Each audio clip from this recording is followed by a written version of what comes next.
Hello दोस्तों। मेरा नाम जितेंद्र विजय। मैं स्वागत करता हूं आपका हमारे YouTube channel Krishi verse the universe of agriculture पर। आज का हमारा टॉपिक है क्लासिकल प्रोडक्शन फंक्शन स्टेजेस, है ना। जैसे कि आप लोगों को थोड़ा बहुत आइडिया होगा इसके बारे में। अपने जो क्लासिकल प्रोडक्शन फंक्शन होता है उसकी तीन स्टेज होती है। First stage, second stage, third stage. जो फर्स्ट स्टेज होती है उसको अपन बोलते हैं इरेशनल स्टेज। सेकंड स्टेज को रेशनल स्टेज। थर्ड स्टेज को वापस इरेशनल स्टेज बोलते हैं। तो अपन इस जो कर्व है अपना एपीपी एमपीपी टीपीपी का, इसको अपन समझेंगे और इसमें समझेंगे कि इन तीनों को अपन ने रैशनल इरेशनल और रैशनल क्यों बोला है ना। इरेशनल रैशनल इरेशनल क्यों बोला है, और एपीपी एमपीपी और टीपीपी के बीच में क्या रिलेशन है।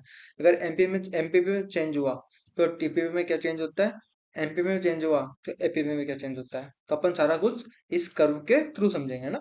तो शुरू करते हैं आज का हमारा टॉपिक। ये जो कर्व है ये अपने टीपीपी एमपीपी और एपीपी के बीच में रिलेशन शो करता है, ठीक है।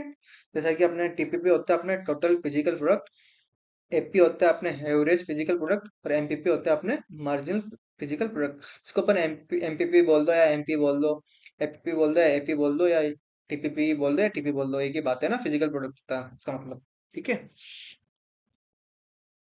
जो अपनी फर्स्ट स्टेज है ये यहाँ से यहाँ तक फर्स्ट स्टेज है, यहाँ से यहाँ तक सेकंड होगी और यहाँ से यहाँ तक थर्ड स्टेज होगी, है ना। ये जो पॉइंट है ये अपना इन्फ्लेक्शन पॉइंट है। अपन इसको इन्फ्लेक्शन पॉइंट क्यों बोलते हैं ना, वो अपन आगे समझेंगे। जैसे फर्स्ट स्टेज को अपन ने रेशनल स्टेज बोला, क्यों बोला। सेकंड को अपन ने रैशनल बोला, तो क्यों बोला, क्या कारण है कि अपन इसको रैशनल स्टेज बोल रहे हैं। और थर्ड थर्ड स्टेज इसको अपन ने रैशनल स्टेज बोला तो क्यों बोला। और जो अपनी सेकंड स्टेज है ये अपनी रैशनल स्टेज है और इसमें अपन ऑप्टिमम प्रोडक्शन करते हैं ना। तो क्यों करते हैं, क्या रीजन है, क्या सारा कुछ अपन इस कर्व के थ्रू समझेंगे। तो अपन शुरू करते हैं अपनी स्टेज फर्स्ट। जो अपनी स्टेज फर्स्ट है उसमें क्या होता है, जो फिक्स रिसोर्स है वो अबंडेंट है और वेरिएबल रिसोर्स स्केयर है, ठीक है। तो इसमें क्या हो रहा है, दोनों का अंडर यूटिलाइज हो रहा है, इसलिए अपन इसको इरेशनल स्टेज बोलते हैं। तो मैं आपको एग्जांपल के थ्रू समझाने की कोशिश करता हूँ।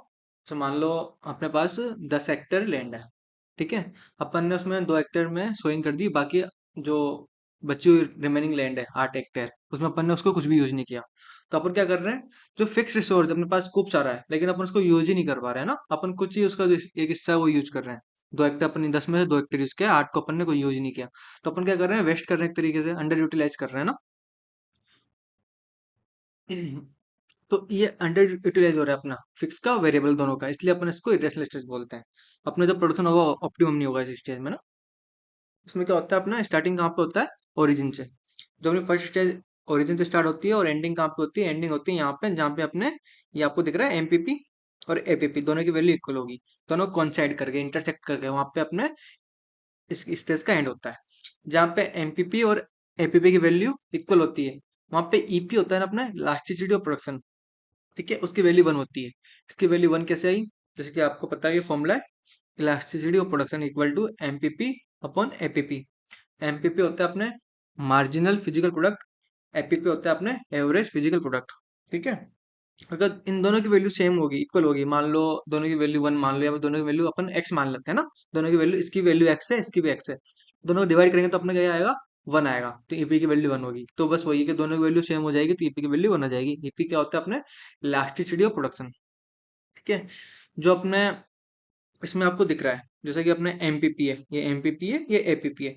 तो एमपीपी ज्यादा है अपने एपीपी से पूरी फर्स्ट स्टेज तक। सेकंड स्टेज में क्या होता है, एमपीपी कम होता है एपीपी ज्यादा होता है ना। तो फर्स्ट स्टेज में क्या है, अपने एमपीपी ज्यादा है एपीपी से। और यहाँ पे दिख रहा है आपको, यहाँ पे एमपीपी मैक्सिमम है, ठीक है।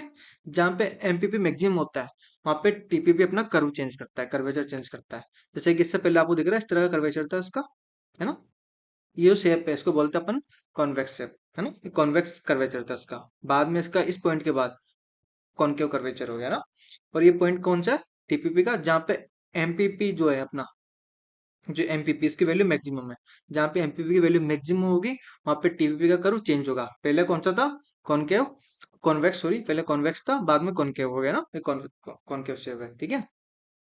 अब अपन ने पढ़ा है कि फर्स्ट स्टेज में एमपीपी ज्यादा होता है एपी से, और एपीपी इसमें दिख रहा है आपको कंटिन्यू इंक्रीज हो रहा है।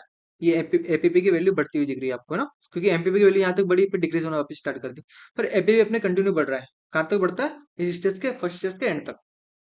जहाँ पे ये दोनों इंटरसेक्ट करते हैं, एमपीपी और एपीपी। और जो फर्स्ट स्टेज का एंड होता है वहां पे एपीपी होता है, मैक्सिमम होता है, आपको दिख रहा है। यहाँ से बढ़ता बढ़ता बढ़ता बढ़ता यहाँ पे मैक्सिमम हो गया। यहाँ पे यहाँ इसके बाद ये डिक्रीज होना स्टार्ट कर देता है वापस। एमपीपी तो अपने इसके बाद डिक्रीज होना स्टार्ट कर दिया, मैक्सिमम जहाँ पे इसकी वैल्यू थी पॉइंट ऑफ इन्फ्लेक्शन पे। इसके बाद इसका एमपीपी का तो वैल्यू डिक्रीज होना स्टार्ट कर दी। लेकिन एपीपी बढ़ता है अपने at the end of first stage तक, उसके बाद डिक्रीज होना स्टार्ट करता है ना। तो ये अपनी होगी पूरी फर्स्ट स्टेज। एक बार यहाँ पे समझ लेते हैं। MPP more than to APP where APP increases and become maximum. ये मैक्सिमम यहाँ पे हो रहा है अपने। एपीपी की वैल्यू मैक्सिमम होती है इसके स्टेज के एंड में। और ईपी होते हैं अपने, यहाँ पे अपने ईपी क्या था, ईपी की वैल्यू 1 थी क्योंकि दोनों की वैल्यू सेम होगी, यहाँ पे 1 थी। पर इससे पहले तो ईपी की वैल्यू मोर देन 1 है अपनी, है ना। पूरी स्टेज में ईपी की जो वैल्यू होती है, इलास्टिसिटी और प्रोडक्शन की वैल्यू मोर देन टू 1 होती है। At the end of the first stage उसकी वैल्यू 1 के इक्वल हो जाती है ना। यहाँ पे उसकी वैल्यू 1 होगी, है ना। कर्वेचर से पहले अपना जो कर्वेचर था इन्फ्लेक्शन पॉइंट से पहले टीपीपी का, वो कॉन्वेक्स था, उसके बाद कॉनकेव हो गया। ये याद रखना है ना, कई बार क्वेश्चन पूछ लेता है कि बिफोर इन्फ्लेक्शन पॉइंट कर्वे जो shape of curve of TPP ऐसा करके पूछ लेता है। तो कौन सी शेप उसकी अपनी से आएगी, कॉन्वेक्स। और उसके बाद कॉनकेव। ठीक है, इसको याद रखना। तो अपन चलते हैं अब अपनी सेकंड स्टेज पे, है ना। एक बात ध्यान रखना, जो अपने फर्स्ट स्टेज का एंड होता है ना, फर्स्ट स्टेज का एंड, वो सेकंड स्टेज का स्टार्टिंग पॉइंट हो जाता है ना। जो सेकंड स्टेज का एंड होगा वो थर्ड स्टेज का स्टार्टिंग पॉइंट हो जाएगा।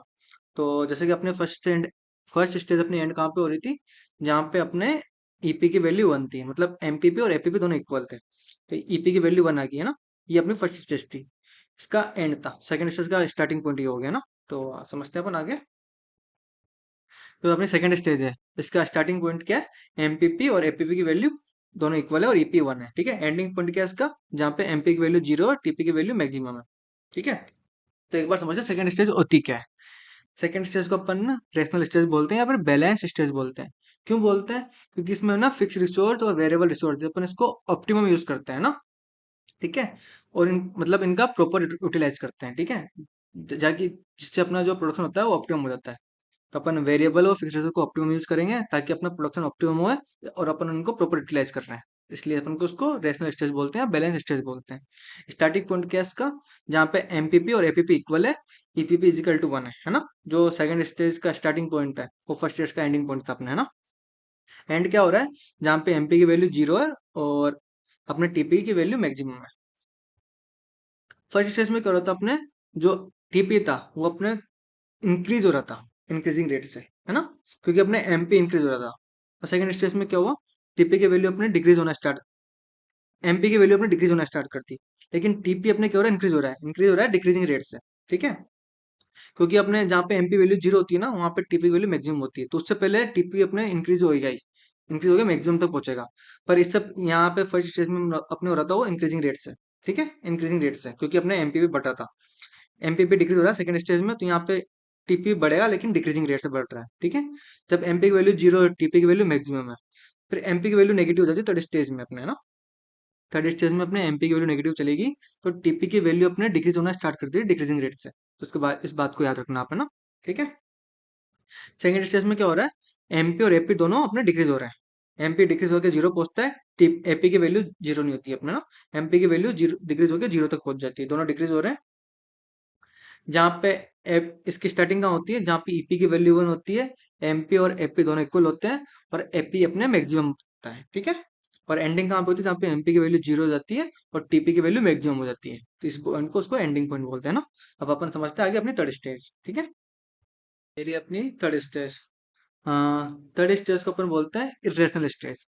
इसको अपन इरेशनल स्टेज क्यों बोलते हैं, क्योंकि इसमें क्या होता है, जैसे मान लो एग्जांपल समझ लो आप, अपने पास 10 हेक्टेयर लैंड है ना। अपन को उसमें सोइंग करनी है seed rate 25 kg per hectare seed rate के हिसाब से। तो मान लो अपन उसमें 50 kg seed 50 kg per hectare या फिर 75 kg per hectare seed rate अपन यूज कर रहे हैं। तो अपन क्या कर रहे हैं, उसको ओवर यूटिलाइज कर रहे हैं ना। तो अपना फायदा नहीं होगा उस चीज में, नुकसान ही होगा, प्रोडक्शन अपना कम ही होगा कहीं ना कहीं, है ना। तो वही चीज है, अपना उसमें इतना फायदा नहीं हो पाएगा। तो अपन उसका क्या कर रहे हैं, ओवर यूटिलाइज कर रहे हैं दोनों को, फिक्स को और वेरिएबल को। तो वही चीज है, fix resource start decreasing, variable resource increasing number, है ना। और अपन क्या कर रहे हैं, दोनों को ओवर यूटिलाइज कर रहे हैं, इसलिए अपन इसको बोला रिलेशनल स्टेज। इसकी स्टार्टिंग का है, इसके स्टार्ट हुआ अपने जहाँ पे एमपीपी 0 और टीपीपी मैक्सिमम है, इसका स्टार्टिंग पॉइंट है।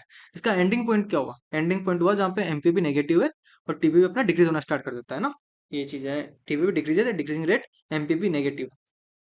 एक चीज़ अपन समझ क्या है, यहाँ पे अपने जो ईपी होता है फर्स्ट स्टेज में, ईपी की वैल्यू तो मोर देन टू वन होती है ना, और सेकंड फर्स्ट स्टेज के एंडिंग में ईपी की वैल्यू अपने वन हो जाती है, ठीक है। पहले तो मोर देन टू वन थी, यहाँ पे वन होगी। और ये पॉइंट, ये इसके सेकंड स्टेज का स्टार्टिंग पॉइंट है। सेकंड स्टेज का जो स्टार्टिंग पॉइंट है वहाँ पे ईपी की वैल्यू वन है, और सेकंड स्टेज के स्टार्टिंग पॉइंट, एंडिंग पॉइंट पे अपनी ईपी की वैल्यू जीरो हो जाती है। जीरो क्यों होती है? क्योंकि एमपी की वैल्यू जीरो होगी। अगर एमपी जीरो हो गया, अब मान लो यहाँ पे एमपी जीरो रख दिया अपन ने, तो ईपी की वैल्यू जीरो आएगी ना, क्योंकि एपी से कुछ भी हो, एपी पर अगर एमपी जीरो तो ईपी जीरो हो जाता है अपने ना। तो यहाँ पे ईपी की वैल्यू जीरो आ गई, तो इसकी रेंज क्या होगी अपने, वन से जीरो। नॉन नेगेटिव वैल्यू है, वन से जीरो के बीच में है ना, ठीक है। थर्ड स्टेज में क्या होता है, अपने ईपी की वैल्यू चली जाती है नेगेटिव। नेगेटिव क्योंकि कि अपना एमपी नेगेटिव चला गया। अब मान लो यहाँ पे एमपी नेगेटिव चला गया, तो ईपी की वैल्यू नेगेटिव आएगी अपने यहाँ पे ना, तो ईपी की वैल्यू नेगेटिव चलेगी अपने। तो अपने थर्ड स्टेज, थर्ड स्टेज में अपने टीपी डिक्रीज होना स्टार्ट करता है, एमपी और एपी भी दोनों कम होते हैं, एमपी भी नेगेटिव में, थर्ड स्टेज कंप्लीट है ना। टीपी की वैल्यू डिक्रीज होगी, ईपी की वैल्यू अपने नेगेटिव चलेगी, ईपी की वैल्यू। ये हो गया अपना थर्ड स्टेज का एंडिंग पॉइंट, ठीक है। एक बार अपन जनरल कंपेरिजन समझ लेते हैं। अगर अपने एमपी बढ़ेगा, एमपी में चेंज होगा तो टीपी में क्या चेंजेस आएंगे ना, अगर एपी में चेंज होगा तो टीपी में क्या चेंज आएंगे, एक बार जनरल कंपैरिजन अपन समझ लेते हैं ना। ये क्वेश्चन आया तो आपका वहां से कवर हो जाए ना। जैसे अपने मान लो एमपीपी इंक्रीज हो रहा है, ठीक है, टीपीपी क्या होता है अपना, इंक्रीज होता है इंक्रीजिंग रेट से। फर्स्ट स्टेज की बात चल रही है ना। अगर एमपीपी अपना मैक्सिमम है, तो टीपीपी क्या होता है, अपना कर्वेचर चेंज करता है। अपन समझ के हैं इन्फ्लेक्शन पॉइंट को, जहाँ पे अपना फर्स्ट स्टेज में एमपीपी मैक्सिमम होता है, टीपीपी अपना कर्वेचर चेंज कर देता है, उसको अपन इन्फ्लेक्शन पॉइंट बोलते हैं। जब अपना एमपी डिक्रीज होना स्टार्ट करता है, तो टीपी क्या होता है अपना, डिक्रीज इंक्रीज तो होता है पर डिक्रीजिंग रेट से होता है। क्योंकि जहां तक एमपी नेगेटिव नहीं होगा ना, वहां तक टीपी अपना डिक्रीज होना स्टार्ट नहीं करता। जब एमपी की वैल्यू नेगेटिव हो जाती है, टीपी की वैल्यू अपनी डिक्रीज होना स्टार्ट कर देती है। ये थर्ड स्टेज की बात चल रही है ना। अगर एमपी की वैल्यू जीरो है अपने, एमपी की वैल्यू जीरो कब होती है अपने, सेकंड स्टेज के एंडिंग में ना, जहाँ पे अपने टीपी मैक्सिमम होता है, ठीक है। अब एमपीपी और एपीपी के बीच बीच में अपन समझते हैं कंपैरिजन जनरल। मान लो एमपीपी अपना ज्यादा है एपीपी से, फर्स्ट चीज की बात है, तो एपी अपने होता है इंक्रीज होता है, ठीक है। जब दोनों इक्वल हो जाते हैं तो अपने एपीपी मैक्सिमम होता है, फर्स्ट चीज के एंड की बात है ना, जहाँ दोनों इक्वल होने के बाद अपना एपीपी मैक्सिमम हो गया। जो जब अपना एमपीपी कम होता है एपीपी से, सेकंड स्टेज में कम होता है, थर्ड में कम होता है, वहाँ पे अपना एपीपी डिक्रीज होना स्टार्ट कर देता है ना, ठीक है। ये था अपना जनरल कंपेरिजन दोनों का। तो मिलते हैं अब अगली क्लास में।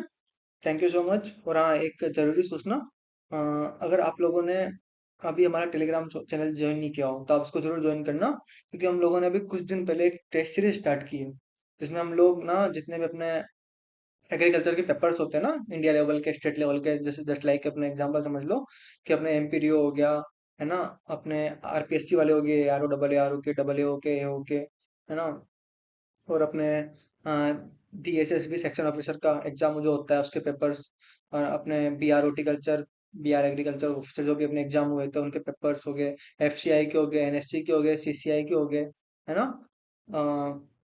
आईबीपीएस एफओ के हो गए, इनके जो भी क्वेश्चंस आ रखे हैं पुराने, हम उनको लाइक उनको ना एक टेस्ट सीरीज के रूप में आपको प्रोवाइड करवा रहे हैं हम। ये फ्री ऑफ कॉस्ट है, कोई चार्ज नहीं है इसका, बस आपको टेस्ट देना है। जो भी सारे क्वेश्चन टेस्ट में हुए हैं, जो ऑलरेडी क्वेश्चन कहीं ना कहीं किसी ना किसी एग्जाम में पूछे गए हैं, तो आप हमारे टेलीग्राम चैनल जरूर ज्वाइन करना। हम लिंक डाल देंगे इसमें डिस्क्रिप्शन में। तो और जो क्लास टेस्ट का टाइम है जो अपने, वो रात को 9 बजे से स्टार्ट होता है, 10 बजे खत्म होता है। सिर्फ 15 क्वेश्चन आते हैं, 30 सेकंड मिलते हैं क्वेश्चन के लिए। आप उसको अटेम्प्ट करना, और हर संडे को हम लोग ना एक मेगा टेस्ट कराते हैं, जिसमें अपने 110 क्वेश्चन के समथिंग कुछ क्वेश्चन देते हैं, 1 घंटा का टाइम होता है, ठीक है। और डेली टेस्ट में सिर्फ 15 क्वेश्चन आते हैं, तो आप उसको जरूर ज्वाइन करना, और आप उसको देख के देखो, आपको काफी हेल्प मिलेगी उससे ना। ओके, थैंक यू, मिलते हैं अगली क्लास में।